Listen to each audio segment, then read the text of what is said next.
ইউরোপীয় ইউনিয়ন সময়মতো মসৃণ এবং অংশগ্রহণমূলক নির্বাচনকে সমর্থন করে বলে মন্তব্য করেছেন ইইউ রাষ্ট্রদূত মাইকেল মিলার।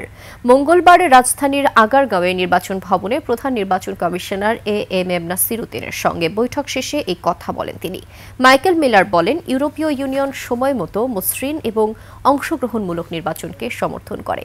এটা বাংলাদেশের জন্য তার গণতান্ত্রিক পথের দিকে একটা বড় সুযোগ। এ সময় দুই ভোটের মহড়ার প্রসঙ্গ টেনে ঘণ্টাব্যাপী বৈঠক শেষে সাংবাদিকদের ইইউ রাষ্ট্রদূত বলেন, বাংলাদেশের গণতান্ত্রিক ধারার পথে এই নির্বাচন একটি বড় সুযোগ। আমার সংসদ ও গণভোট পরিচালনার লক্ষ্যে ইসির একটি মহড়াও দেখার সৌভাগ্য হয়েছে। নির্বাচন কমিশনের নির্বাচনের প্রাক প্রস্তুতির দেখে আমি অভিভূত। সংসদ নির্বাচন ও গণভোটের সার্বিক চ্যালেঞ্জ বিবেচনায় নিয়ে তা করা হয়েছে।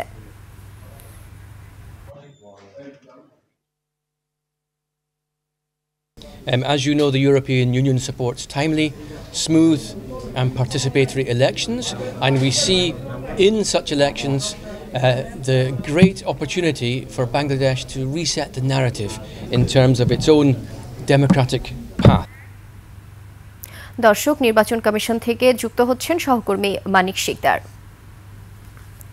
মানিক, ইউরোপীয় ইউনিয়ন কি সময় মতো মসৃণ নির্বাচনকে সমর্থন করে কিনা এবং এই বিষয়ে ওখানকার সর্বশেষ পরিস্থিতি আমাদের জানান। নির্জনা, আজকে সকালে 11টার সময় আসলে ইউরোপীয় ইউনিয়নের 4 সদস্যের একটি প্রতিনিধি দল এসেছিলেন মাইকেল মিলারের নেতৃত্বে, এবং মাইকেল মিলার আপনি জানেন যে রাষ্ট্রদূত ইউরোপীয় ইউনিয়নের।